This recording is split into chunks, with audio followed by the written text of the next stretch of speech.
Try and get through this, and if not, I'll have somebody come up as a stand-in. So I'll do the best I can. I'm going to start by reading a recent quote that I came upon, and it goes something like this. The simplest toy, one which even the youngest child can operate, is called a grandparent. My grandmother was the perfect toy for my sister and me. She was always a willing participant. She colored with us. She played card games with us. Up at the lake, she would spend hours building sand castles or playing cricket or whatever that ball game was that used to toss back and forth, or horseshoes. She and my grandfather, when we were in town, they'd find the perfect blanket to put over their table in the house in town, and we'd pretend it was our fort for hours. I think my favorite memory, however, was when she would put us to bed. It took a lot of effort, considerable patience, and tons of time. I don't quite remember when or who came up with the game, but one night, after finally getting us tucked into bed and kissing us both goodnight, we began to alternately jump up and down on our beds, screaming at the top of our lungs and singing songs. I think just to drive her crazy. She was always very good-spirited with the game. She'd go back and forth, re-tucking us back in, and then the other one would jump up and start singing again. Instead of getting mad, she would just giggle and say, "Now cut that out, or get back to bed." She had this laugh that when you heard it, it made you laugh.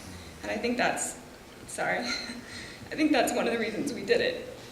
It was this just beautiful, high-pitched giggle that you just love to hear. Sorry. I'm okay. For now. So, I think that most of the time we just did it just to hear her laugh. And we did it for hours on end, for years and years. She would try to be stern, but she couldn't stop laughing the whole time. She never complained. She never got angry. She really was the perfect toy. My grandmother was very much involved as a grandparent, as was my grandfather. My sister and I spent a good chunk of our upbringing up at Priest Lake, which a lot of you know they spent summers up at the lake. And when we were up there, she would come out on the dock and roll up her pants and her shirt sleeves and hang her feet into the water. And she would spend hours watching us basically either swim, dive, or just play in the water. Whenever we would dive, she would applaud us with a little hooray, and usually give us some constructive criticism, asked for or not, and say things like point your toes a little bit more, or keep your arms straighter. Specifically to me, she would say, "I can see your feet walking on the bottom of the lake," when I was supposed to be practicing my swimming for swim class. So she kept me honest. She did this diligently because she wanted us to do our best in swim class and generally in the world. She would tell us the story of how she wanted to become a nurse when she was a girl, but because of the war and just general circumstances in her life, she could never quite fulfill that dream. She always encouraged us to take advantage of our opportunities and to always try to do our best in life.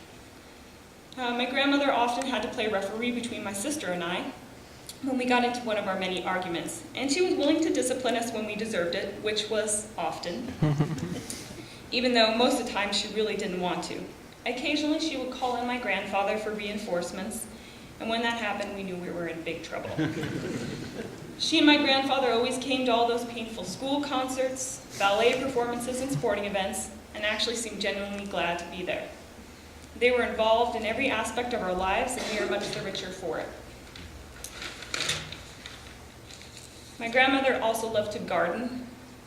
It was one of her favorite things to do. She took great pride in her flowers and spent countless hours in town and up at the lake perfecting her flower beds. My mother recently shared a story with me that I had not heard of two women who many years ago had gone to a party at some woman's house, who they didn't really know that well. They spent the whole party walking around her yard trying to find a single weed. They were not successful in their search. And years later, talking to my mother, they still remember this immaculate yard, which happened to belong to my grandmother.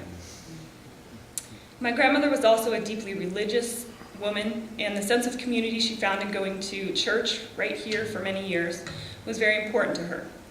She tried to impress the importance of this upon my sister and I by frequently bringing us to church with her, often as unwilling participants. And while she sat up in the choir, always perfectly coiffed, looking regal, sitting tall and proud, my sister and I would usually be slouching in one of the pews, drawing or playing games on one of the church notepads. My grandfather would, of course, be keeping an eye on us by adding his own drawings on the pads and often slipping us certs or mints from his pockets. Suddenly, you would get this sense of someone watching you. It was as if you could feel her eyes boring down into you from this very choir here. And there would be the look, occasionally accompanied by a little finger wag if you were really being bad. And that's when we would both, actually all three of us, would straighten up. And we'd know we'd been caught again. This was usually followed a few minutes thereafter by a smile or a little wave, letting us know that she wasn't really that mad, at least not at us. Grandpa might have been a different story. I remember looking at her up in the choir, being so proud, and thinking, does everybody know that this beautiful angel singing is my grandmother? Mickey spent hours at the church, tirelessly working, without complaint, because it was important to her. Not many people are here that might remember how much this church meant to her. I know some of you are, and I appreciate you being here. But it was a huge part of her life, and although she had not been able to attend for some time, this church was always in her heart, and the community she found here and with all of you was in her heart. And we as a family really appreciate Pastor Dr. Christensen having us back here, and the congregation welcoming Mickey back for one final time. Sorry. When I think of my grandmother, I think of an amazing person. It made me stand in. She always made me feel as if I was the center of the universe. Around her, I felt 100% comfortable, loved completely, and truly blessed. Just to be in her presence. I'm okay. At the end of her life, she suffered greatly with debilitating memory loss. Sorry, destroyed my tissues. Eyesight difficulties, arthritis, stomach pains, and breathing issues. My grandfather performed a superhuman effort caring for her over these years, and it is a debt that we can never really repay. All I can say, Grandpa, is thank you again and again for caring for her with dignity and respect over all these long years. And to all of you here, I'd like to thank you for joining us to celebrate Mickey's life. And I ask that you remember her as she would want to be remembered, as that beautiful, caring woman sitting tall in the choir like an angel. And so I'd like to end with this very simple poem.